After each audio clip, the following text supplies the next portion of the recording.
कैसे एक बिल्ली ने बदली जेम्स की लाइफ? क्या एक ड्रग एडिक्ट की लाइफ प्यार और पैसे से बदल जाएगी? Hi, welcome back to our channel. आज मैं 2016 की ब्रिटिश बायोग्राफिकल ड्रामा फिल्म का रिकैप देने जा रही हूँ, जिसका नाम स्ट्रीट कैट नेम्ड बॉब है।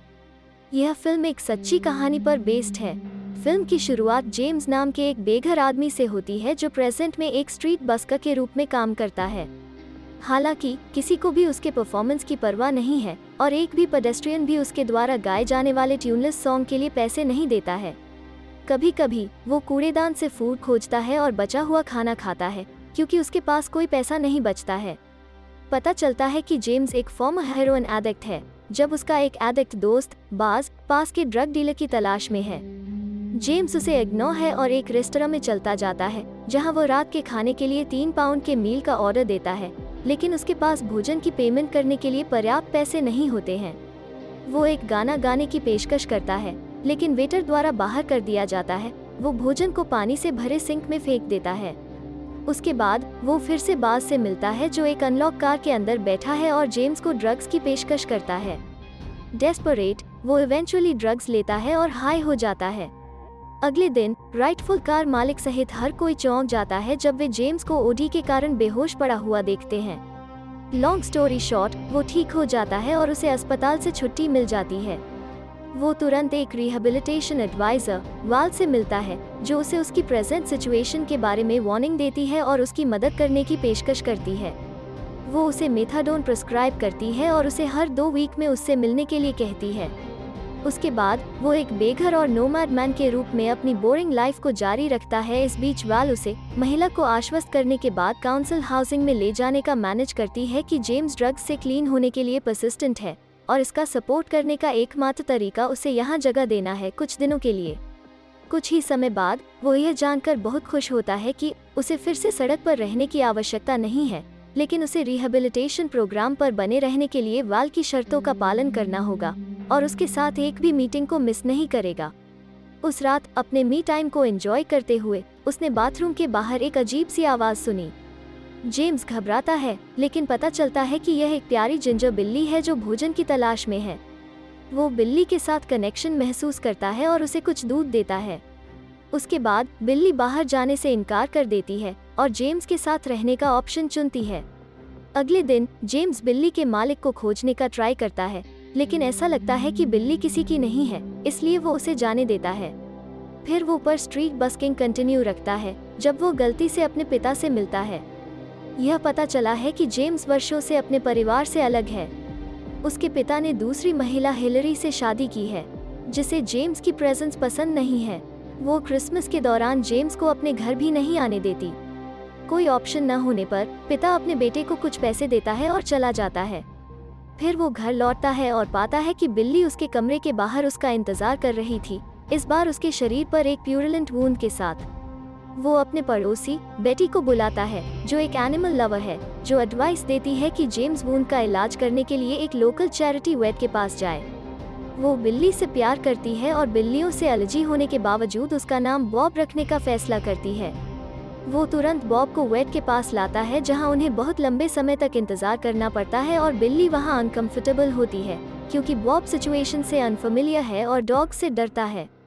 लॉन्ग स्टोरी शॉर्ट, बॉब का इलाज किया जाता है और जेम्स को अपने पिता द्वारा पहले दिए गए सभी पैसे के साथ दवा के लिए 22 पाउंड का भुगतान करना पड़ता है। जैसी कि उम्मीद थी, जिंजर बिल्लियां शरारती और बॉब दवा को कंज्यूम करने से इनकार कर देता है, लेकिन किसी तरह वो बेटी की बात मानता है और अंत में इसको कंज्यूम करने को तैयार हो जाता है।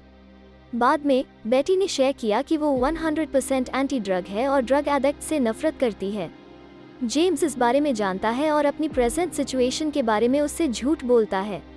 अगले दिन वो वाल के पास आता है, जो बहुत निराश है क्योंकि बॉब को वेट के पास लाने के कारण जेम्स ने कल अपॉइंटमेंट मिस किया। वो उसे बेटी और उसके प्रति उसके इमोशंस के बारे में बताता है, लेकिन वाल जेम्स को उसकी प्रेजेंट अनस्टेबल इमोशनल सिचुएशन की वजह से उसे इस रिलेशन में जाने से रोकती है। एक पॉइंट पर जेम्स बोर्ड महसूस करता है और फिर से ड्रग्स खरीदने के लिए ललचाता है, लेकिन फॉर्चूनेटली उसके पास बॉब है जो हर समय उसका साथ देता है। फिर बॉब को कास्ट किया जाता है और उसे टांके चाटने से रोकने के लिए एक ढाल दी जाती है। वो इससे अनकंफर्टेबल है और जेम्स से इसे हटाने के लिए कहता है, जो वो करता है। अगले दिन जेम्स काम पर जाने से पहले बॉब को फ्री कर देता है। हालांकि बिल्ली उसका पीछा करती रहती है, यहाँ तक कि उसके द्वारा ली जाने वाली बस में भी घुस जाती है। कोई ऑप्शन नहीं होने के कारण जेम्स अपने शूलेस को स्ट्रैप के रूप में यूज करता है और इवेंचुअली बॉब को अपने साथ लाता है। हैरानी की बात है कि बॉब भीड़ को आकर्षित करता है, जो उसके साथ एक तस्वीर लेने के लिए कहते हैं। थैंक्स टू बॉब, अब हर कोई जेम्स को गाने गाते हुए देखना पसंद करता है और बहुत सारे पैदल यात्री उसे पैसे देते हैं। जेम्स बहुत खुश है क्योंकि उसने एक बस्कर रहते हुए कभी भी इतना अमाउंट कलेक्ट नहीं किया। कुछ मोमेंट्स बाद एक बूढ़ी औरत उनके पास आती है और बॉब को बहुत प्यार करती है क्योंकि उसकी जिंजर कैट गुजर चुकी है। तब से जेम्स के पास एक सभ्य जीवन का आनंद लेने का अवसर है और वो बॉब को रखने का फैसला करता है। वो बॉब के लिए एक उचित बिल्ली का हार्नेस भी खरीदता है। अगले दिन बाज पैसे के लिए भीख मांगता हुआ दिखाई देता है। उस पर दया करते हुए जेम्स उसे कई रुपए देता है और तुरंत चला जाता है। जेम्स बस चलते समय बॉब को फिर से लाता है और वो अधिक पेडेस्ट्रियन को आकर्षित करता है, जिसका मतलब है कि वो पहले की तुलना में अधिक पैसा कलेक्ट करता है। अचानक वही बूढ़ी औरत प्रकट होती है और बॉब को क्रिसमस गिफ्ट के रूप में नई बिल्ली का खाना और स्कार्फ देती है।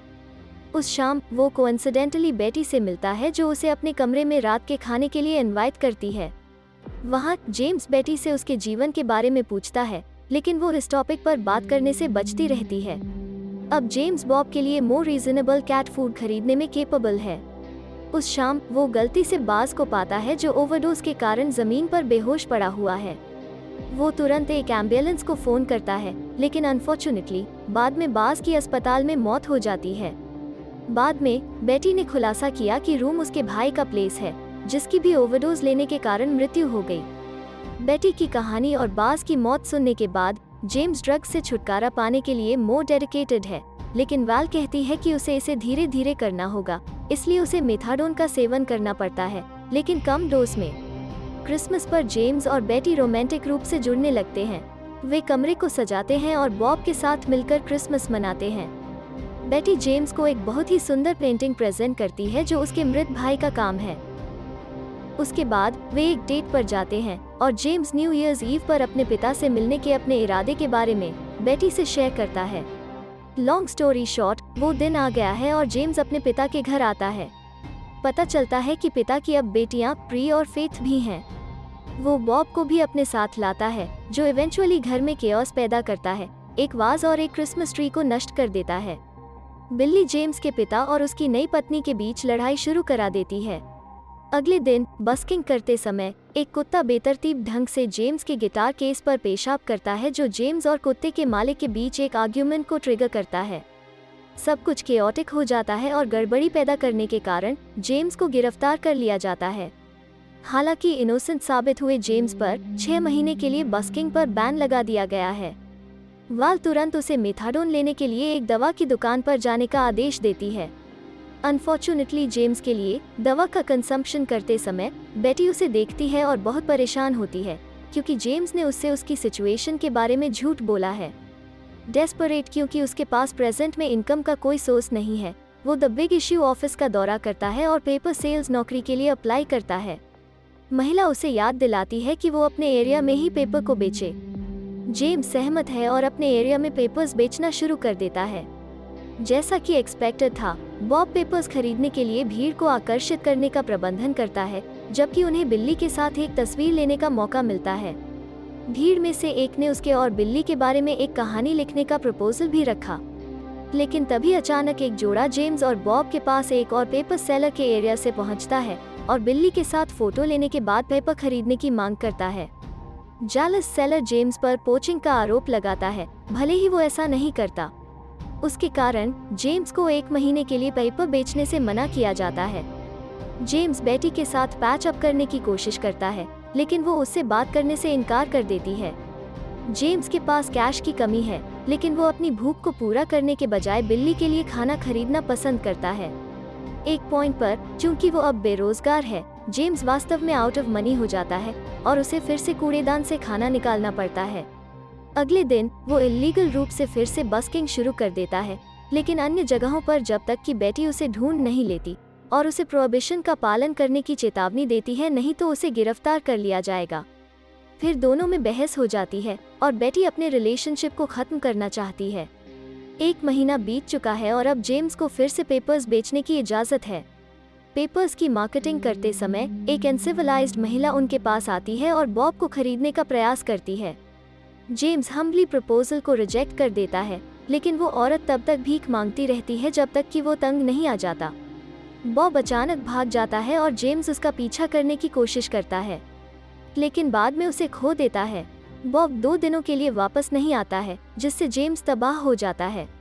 दूसरी तरफ एक महिला जो फिल्म की शुरुआत में दिखाई देती है को पता चलता है कि बॉब और जेम्स एक ऑनलाइन वीडियो शेयरिंग प्लेटफॉर्म पर वायरल हो जाते हैं और उसको उनके बारे में एक किताब लिखने का आइडिया आता है। वापस जेम्स पर आते हैं। बॉब को खोने से वो लगभग एक ड्रग एडिक्ट बनने के लिए वापस उसी दुनिया में जाना चाहता है, लेकिन किसी तरह बॉब अचानक घर लौट आता है और वो इरादा वापस ले लेता है। अगले दिन जेम्स वैल के पास जाता है, उसे बताता है कि वो मेथाडोन से बाहर आने के लिए तैयार है। वो फिर बेटी से माफ़ी मांगता है जो इवेंचुअली उसे माफ़ कर देती है और नेक्स्ट प्रोसेस के लिए उसका सपोर्ट करती है। वाकई सफ़र आसान नहीं है। वो हॉरिफिक और टॉर्चर्ड विथड्रॉल सिम्टम्स से सफ़र करता है, लेकिन 1 वीक के बाद सभी सिम्टम्स दूर हो जाते हैं और जेम्स अब ऑफिशियल तौर पर ड्रग से क्लीन हो गया है। वो बेटी से मिलने जाता है, केवल यह पता लगाने के लिए कि वो उस घर से कहीं और जा रही है, क्योंकि वो अपने जीवन का एक नया चैप्टर शुरू करना चाहती है। वो अपना असली नाम बताती है और जेम्स को अपना नया पता देती है, इस उम्मीद में कि वो किसी दिन उससे मिलने आएगा। उसके बाद जेम्स उस महिला और उसकी टीम से मिलता है, उस किताब पर चर्चा करता है जिसे वो लिखना चाहती थी।